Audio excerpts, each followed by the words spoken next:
Hello, welcome to my channel. We're doing a different location this time because I was sort of thinking about doing a TBR video because I was like, oh, I've been having such a good run of reading months, like I should really start trying to be more intentional about what I am reading. And then I remembered that I'm awful at TBRs. Like, I've done them in the past and, I'll list off a bunch of books that I'm interested in reading, and then just none of them happen just because I'm like an incurable mood reader, which is a bit of a problem if you're on Booktube, I think, because part of the fun is planning and reading with other people and stuff like that, and I'm bad at all those things. But I was trying to come up with some alternative for what I could do instead of a TBR, and I decided I could just sort of go through what books I have on my nightstand and I'm currently reading in general. Sort of this is what I'm thinking about. These are the books that are sort of on the top of my pile. I'm definitely not reading all of these right now, but I take books out and put them over here if I want them to be a high priority or just want them to spark interest. And, if I'm in the mood, I'll pick up one of these. And I'm also in the middle of a lot of books at the same time because that's sort of how I read in general. So I thought I would just go through those as a bit of a this is what I'm reading right now, and this is what I'm planning to read in the next couple months. So let's do that. So first I thought I would start out with the books that I am currently reading. Because I read a lot of collections and books that don't really have a forward plotty motion narrative, I do end up reading a lot of things simultaneously in general. I guess I should just start. So first off, one of the essay collections that I'm reading is called Less Than One, Selected Essays by Joseph Brodsky. I don't know if you can see this from over there. You're very far away. This is a collection of prose pieces by Joseph Brodsky, who was a intellectual in the Soviet Union that got chased out because that was not really appreciated in the Eastern Bloc. He's actually a poet. He's a Nobel laureate, and I think he won the Nobel Prize for his poetry, but I like essays, so I'm reading essays by him, and I'm about 100 pages into this collection, and there's a lot of really, really good ones. I'm going through this very slowly. I've been working on it for maybe 4 months or so, and I'm just 120 pages in, which is a fourth of the way through. But there are some essays in here that I have been really loving in terms of language and the ideas behind them. Also mixed in there are some essays that I'm not really interested in at all because they're literary analysis of somewhat obscure Russian poets. And I'm trying to figure out how to move forward with that because I don't like the idea of skipping essays in an essay collection. But I don't think that this is not a collection that he put together himself with some sort of design in mind of the flow of the works. So maybe I might cut myself a little slack in terms of skipping some of the pieces that are not about topics that interest me very much. This is ongoing. It lives on my bed because this is how we live. Another essay collection that I'm working on is Medallion Status by John Hodgman.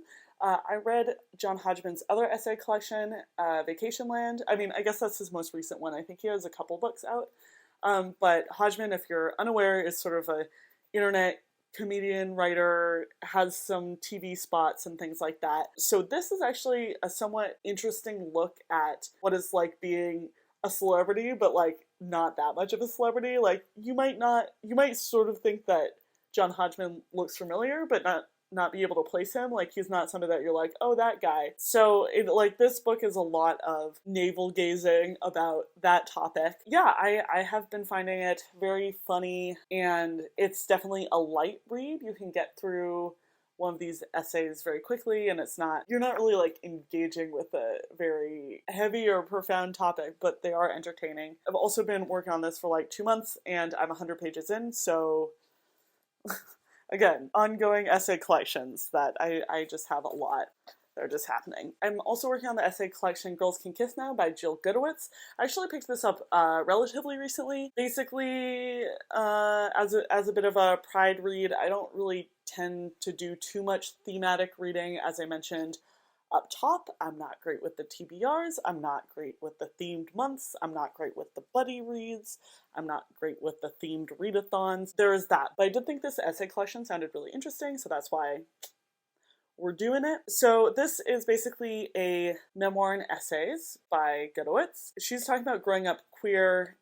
She didn't come out until after college, but it's a lot about her experience growing up. And then also simultaneously, she's like a culture reporter. So while it's a memoir and essays, it is also about gay culture, like the mainstreaming of gay culture from like the early 2000s to now. So she talks about big media properties like Orange is the New Black, and how that has changed the way that the world and specifically America sees lesbian and gay people, which is really interesting.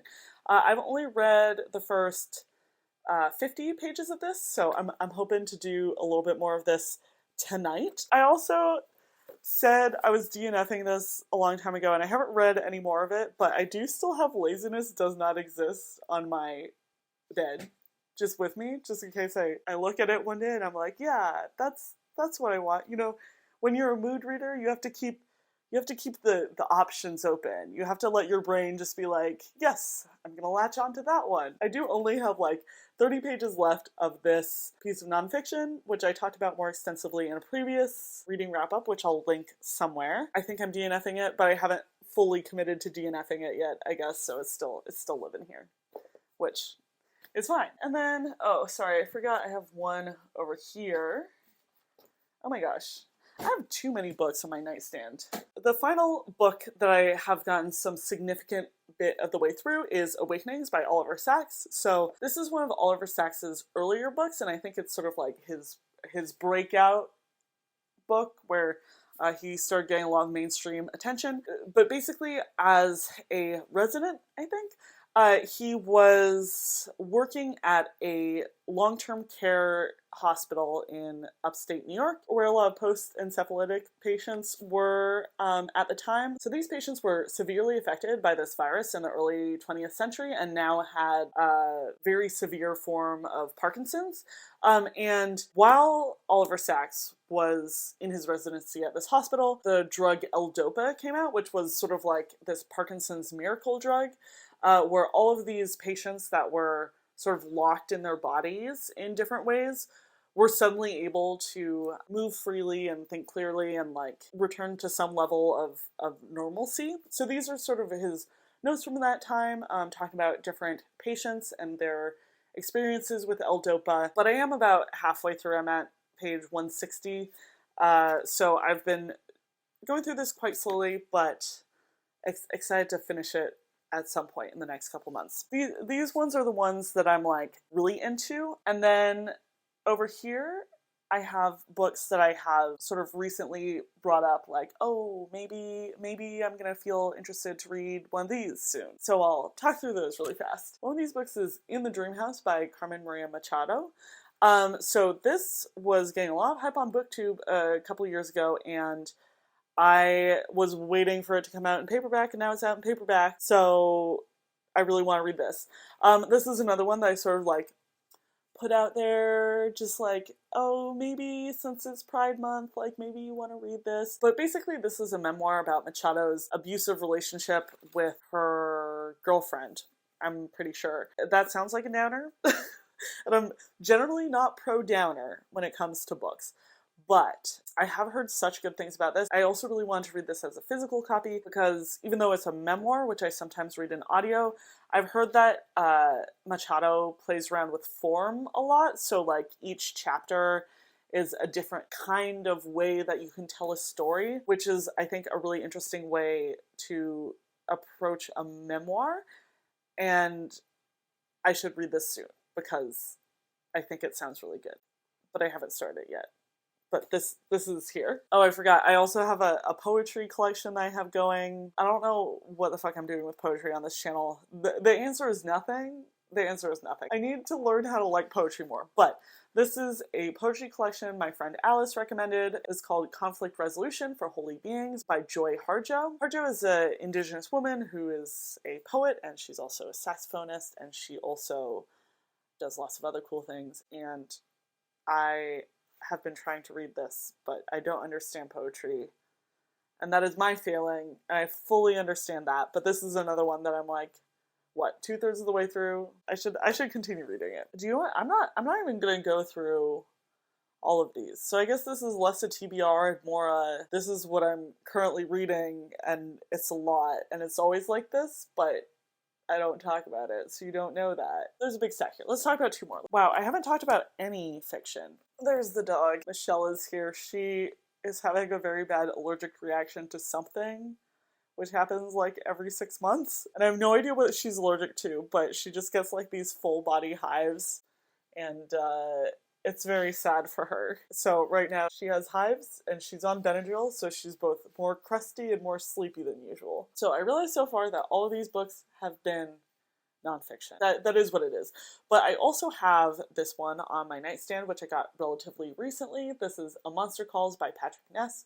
Patrick Ness is one of those authors that I really didn't know anything about before BookTube, but I've heard a lot of great things about him, so I'm excited to try him. I think this is going to be a little bit of a short and weird book. It's only 200 pages. It's also, there's not a lot of, I don't think you can see that. There's not a lot of text on every page. So that's that. In the tradition of short and weird books, I don't know a lot about this going in, and I don't really want to know a lot about what's going on in this book before I start reading it. I think Lana at Lana Ex Libris has said before that she really, really loved this book, and a lot of other people too. That's just the one that I remember off the top of my head. The review that I saw that made me put it on my TBR.